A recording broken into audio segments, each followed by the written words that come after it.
दोस्तों market crash के time पे स्टॉक्स 52 वीक्स लो पे, और ऐसे में एक कॉमन थॉट आता है हमारे मन में कि क्या ये जो स्टॉक्स 52 वीक्स लो पे हैं ये एक अपॉर्चुनिटी है या सिर्फ वैल्यू ट्रैप हो सकता है। तो इस वीडियो में हम कुछ 52 वीक्स लो स्टॉक्स डिस्कस करेंगे, जानने की कोशिश करेंगे कि किस तरह के फैक्टर्स पे हमें ध्यान देना चाहिए एनालिसिस करते समय और कैसे डिसाइड करें कि रिस्क क्या हो सकता है। तो वीडियो को यहाँ पे डिटेल में जानने के लिए पूरा देखिए और स्टॉक मार्केट इन्वेस्टमेंट के बारे में कुछ नया सीखिए। नमस्कार दोस्तों, मैं उमेश त्रिपाठी आपका स्वागत करता हूँ स्टॉक फॉर रिटेल पर स्टॉक मार्केट से जुड़ी एक नई जानकारी के साथ। ध्यान दीजिए, जो भी चीजें हम यहाँ पे डिस्कस कर रहे हैं वो एजुकेशन के पर्पज से, सो जो भी हम यहाँ पे एग्जांपल्स लेंगे वो किसी तरह के बाइंग या सेलिंग रिकमेंडेशन नहीं है। तो जो फ्रेमवर्क हम डिस्कस करेंगे उस फ्रेमवर्क को समझने के लिए हम यहाँ पे पहले एग्जांपल ले लेते हैं आरकॉम का। आरकॉम क्यों, अगले 1 मिनट में आपको समझ में आएगा। अब यहाँ पे देखिए तो आरकॉम जो है 748 रुपए के आसपास हुआ करता था सन 2008 में। यहां से गिरा होगा तो एक 52 वीक्स लो बनाया होगा इसने, फिर उसके बाद एक नया 52 वीक्स लो बनाया होगा, उसके बाद एक नया 52 वीक्स लो, उसके बाद एक नया 52 वीक्स लो, उसके बाद एक नया, और ये सिलसिला जारी रहा लंबे समय के लिए। इनफैक्ट ऑल टाइम हाई बन गया था 2008 में और उस ऑल टाइम हाई को कभी अटेन नहीं कर पाया। तो 52 वीक्स का लो का मतलब ये नहीं होता कि उसमें अपॉर्चुनिटी ही है। सबसे पहली और इम्पॉर्टेंट बात ये आपको ध्यान में देके चलना है।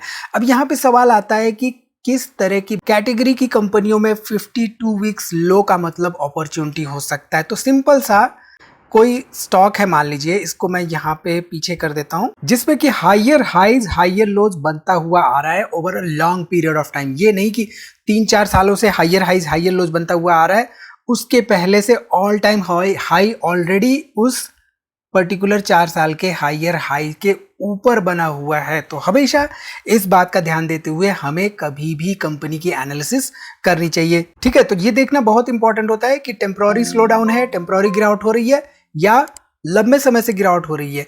इसके साथ ही साथ कंपनी के फंडामेंटल्स देखना बहुत इंपॉर्टेंट होता है, कंपनी का बिजनेस सेगमेंट देखना बहुत इंपॉर्टेंट होता है, एंड वैल्यूएशंस या ग्रोथ देखना बहुत इंपॉर्टेंट होता है। तो अब यहाँ पे 5 स्टॉक्स डिस्कस कर लेते हैं, उसके बाद हम देखते हैं एक फ्रेमवर्क जिससे 52 वीक्स लो तो आसानी से निकल सकते हैं, लेकिन उसके बाद हमें क्या करना है वो हम डिस्कस कर लेंगे।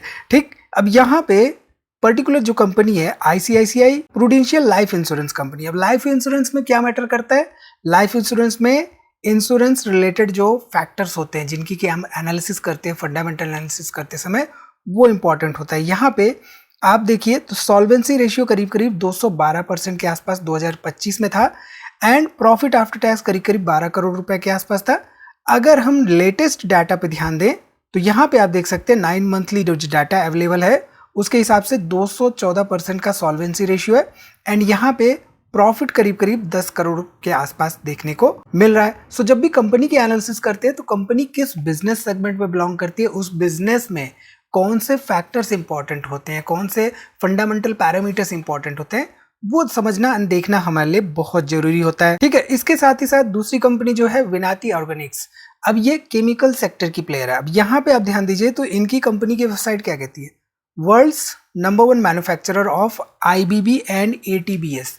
अब आप लोग थोड़ा सा एनालिसिस करिए, थोड़ा सा रिसर्च करिए कंपनी के बारे में और कमेंट सेक्शन में बताइए कि आईबीबी क्या होता है, एटीबीएस क्या होता है। देखिए, जब भी हम कंपनी की एनालिसिस करते हैं, बिजनेस की एनालिसिस करते हैं तो थोड़ा बहुत बिजनेस के बारे में हमें समझ होनी चाहिए। ऐसा नहीं कि हम ऐसी फला जगह पे इन्वेस्टमेंट कर दे रहे हैं जिसके बारे में हमें पता ही नहीं है। ठीक, तो ये अगर आपको ये थोड़ा सा होमवर्क करते हैं, छोटा सा होमवर्क करते हैं, तब ये लाइफ टाइम के लिए आपके पास चीज़ें रह जाती हैं और आप हमेशा ऐसे करने लगेंगे। और जब ये करने लगेंगे तो यकीन मानिए आपकी जो एनालिसिस है वो धीरे धीरे अच्छी होने लगेगी। तो यहाँ पे विराती ऑर्गेनिक्स देखें 74% के आसपास इसमें प्रोमोटर्स हैं, 12% पब्लिक, और यहाँ पे करीब करीब 13-14% के आसपास हमें एफआईआईज एंड डीआईएस देखने को मिल रहे हैं।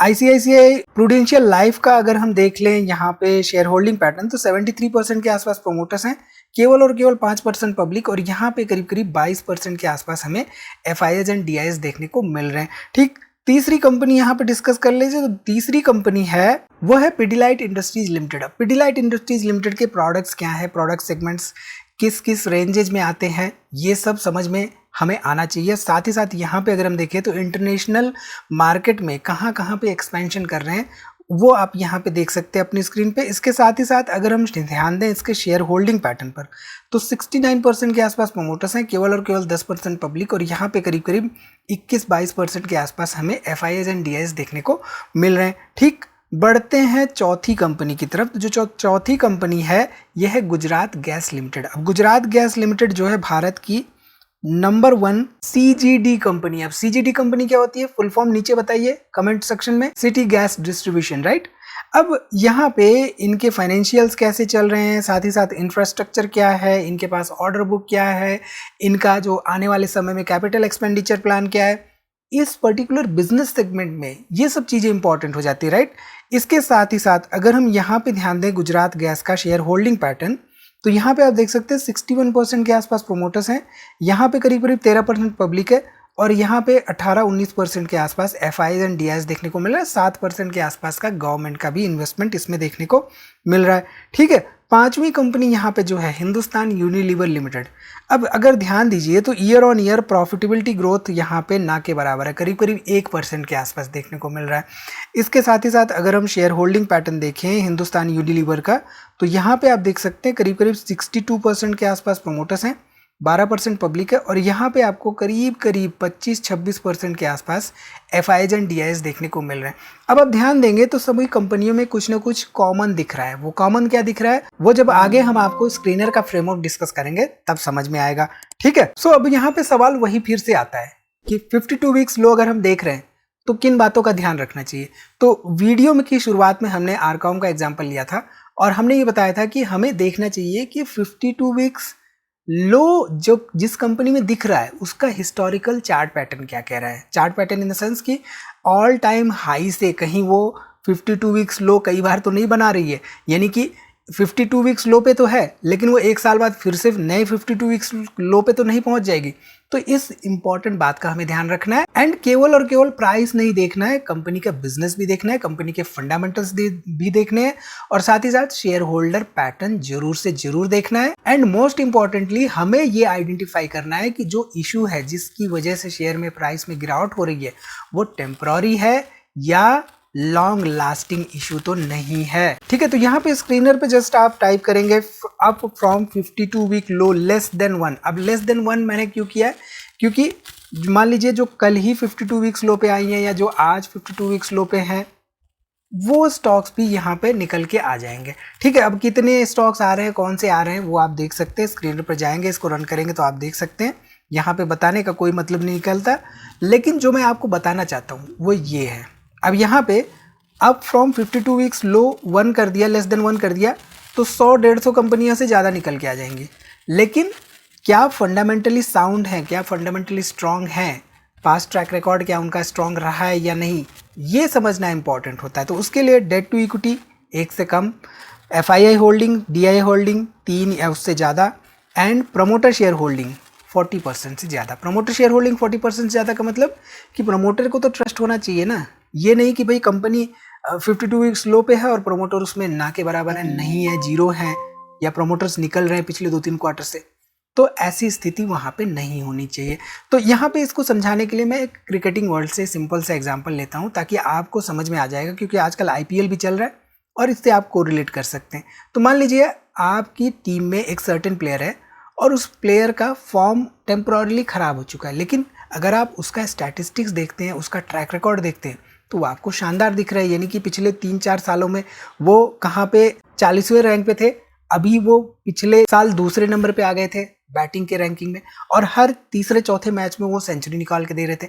लेकिन पिछले 4-5 महीनों में उनका फॉर्म खराब हो गया और वो 5, 10, 15, 20 रन से ज़्यादा नहीं बना पाते हैं, वो आउट हो जाते हैं, कुछ ना कुछ बातें हो जाती हैं।